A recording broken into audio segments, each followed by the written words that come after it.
Would you sell a gun to that guy? Does he seem like a nutcase? Of course he does. So why didn't anyone raise an alarm? Well, maybe because he didn't stand out. Maybe because there are a lot of young men in America who suddenly look and act a lot like this guy.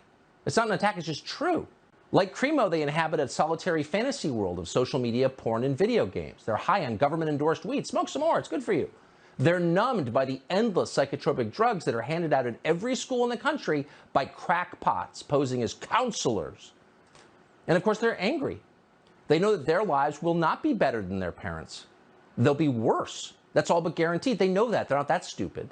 And yet the authorities in their lives, mostly women, never stops lecturing them about their so-called privilege. You're male, you're privileged. Imagine that. Try to imagine an unhealthier, unhappier life than that. So a lot of young men in America are going nuts. Are you surprised? And by the way, a shockingly large number of them have been prescribed psychotropic drugs by their doctors, SSRIs or antidepressants. And that would include quite a few mass shooters. And keep in mind, again, these drugs are meant to prevent crazy behavior. And yet there seems to be a connection. Eric Harris, the Columbine killer, was on both Zoloft and Luvox. A year earlier, a 15-year-old called Kip Kinkle shot his parents and dozens of classmates. He was on Prozac. In 2005, a 16-year-old called Jeff Wiesa killed his grandfather and 10 kids in Minnesota. He was on Prozac too. So was 27-year-old Stephen Kamerzak, who murdered 6 people at Northern Illinois University. In 2012, you may recall, when 25-year-old James Holmes walked into a movie theater and shot 82 people. He was on Zoloft. The list goes on and on and on and on.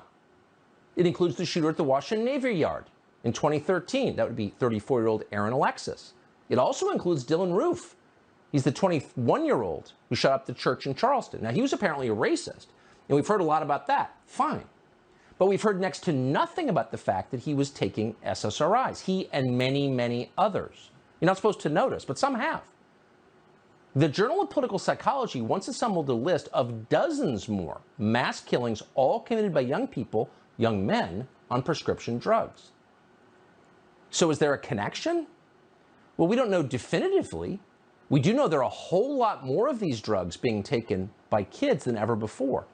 And by the entire population, who's not taking some prescription medication at this point. Between 1991 and 2018, total SSRI prescriptions in the United States rose by more than 3,000%. 3,000%.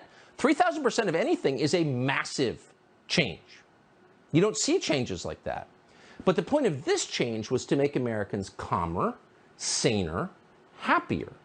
Take these drugs and your problems will go away. Yes, you will become numb. You will lose part of yourself. You no longer experience deep joy. You'll become part robot, but at least you won't want to kill yourself or harm other people. That was the promise. 3,000%. Let's see. Over the very same period, the suicide rate in the United States jumped by 35%. Did it work? Well, millions of people got on anti-suicide drugs and we wound up with many more suicides. So maybe it's not working. Is it possible it's making the problem worse? You think? Well, let's see. Mass shootings also increased dramatically over the very same period. Here's a chart that shows it. Now, the halfwits on Twitter always scream the same thing. Correlation is not causation. All right, whatever that means.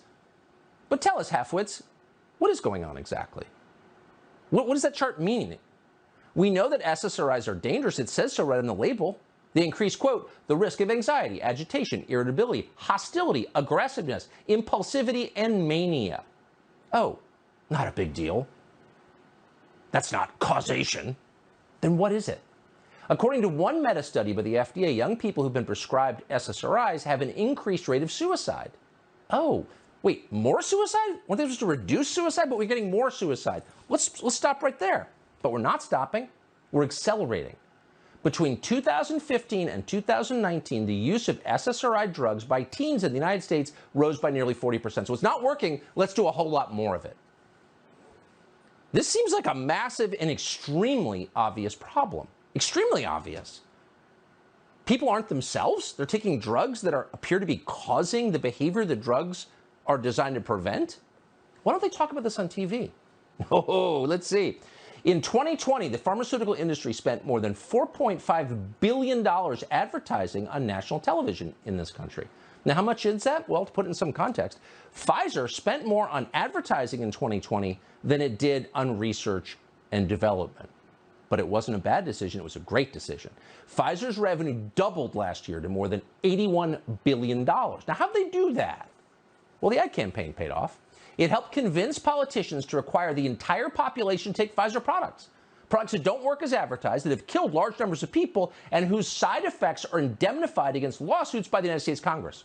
That's quite a business model. You might think it could be a subject of a media story. But no stories on Pfizer. They're paid to be fanboys of Pfizer, therefore they are.